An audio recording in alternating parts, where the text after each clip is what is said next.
For today's vlog, samahan niyo ako sa mga ganap ko ngayong araw. Hello mga mima, kumusta ang araw niyo? Bumili nga si Don Makmak ng napakalaking saba para nga prituhin ko at maging almusal namin ngayon. Marami rin nga kaming tanim na saba dito, kaso nga lang ay hindi pa rin ito pwedeng i-harvest. Saktong-sakto nga lang ang pagkakahinog nito, kaya naman napakasarap nga nitong prituhin. Pagkatapos ko nga ay mabalatan, agad ko naman nga itong hinati sa dalawa. Dahil nga malaki itong sabang nabili ni Don Makmak ay hindi nga ito pwedeng prituhin ng buo, kaya naman hinati ko nga yan sa dalawa. Pagkatapos nga agad naman ako nagsalang ng kawali, tapos nilagyan ko na nga pala yan ng langis, at nung mainit na nga ito ay agad ko naman ngang nilagay etong saba. Request nga si Kuya Zian kung pwede ko nga daw lagyan ng konting asukal, kaya naman lalagyan natin yan. Habang nagluluto pa nga lang ako ng almusal namin, eto nga si Papa ay busy naman maghiwa nitong tilapia para naman sa ulam namin mamayang tanghali. O diba, kami ang mag-amang bawal magutom mga mi. At nung malapit na nga itong maluto, meron na nga rin dalawang batang nakaabang dahil favorite nga nila ito. Habang nagluluto nga ako dito, eto naman nga si Don Makmak ay bala naman sa paghahasa nitong blade na gagamitin nga naming grass cutter mamaya.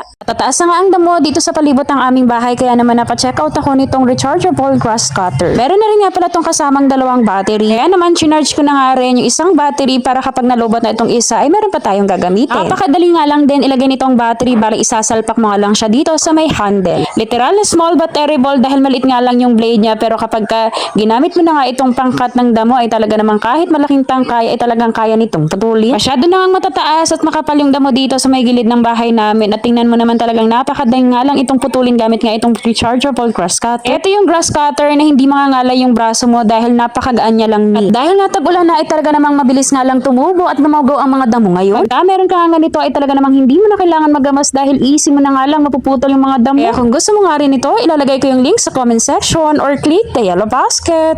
At syempre hindi tayo papahuli, kaya naman sinubukan ko nga rin itong rechargeable grass cutter dahil susubukan ko nga kung kaya ko nga itong gamitin, at very easy niya lang ning gamitin. At ang isa pa sa maganda dito sa grass cutter na to ay talaga namang meron siyang cover sa baba, kaya hindi ka matatalsikan mi. At dahil nga tag-ulan na, talaga namang mabilis nga lang tumubo at lumago ang mga damo ngayon, kaya naman kailangan natin na meron tayo nito mga mi. Hindi mo na nga rin kailangan pang magamas o magbayad ng mga grass cutter dahil ikaw mismo kayang-kaya mong gamitin ito. Alas 8 pa nga lang ng mga oras na yan, kaya naman hindi pa masakit sa balat yung init. Pagkatapos nga yan mag-grass cutter, agad ko naman ngang winalisan itong side o gilid ng aming bahay para nga matingnan ko pa kung meron pa dyan natitirang mahahabang damo na hindi ko nga nakat. Habang abala naman nga ako sa pag-grass cutter dito o pagwawali, si Don Makmak naman nga inaasikaso yung pagpupunlaan niya. Yes mga mi, ngayon niya pala nga ipupunla yung mga buto ng ransas na matagal na nga rin ibinigay sa kanya ni Auntie Beth. Pagkatapos nga ni Don Makmak mabungkal yung lupa, ito naman nga si Kuya Zian ay pinipino yung lupa, tapos inaalis niya rin nga pala yung mga plastic o dumi na nandito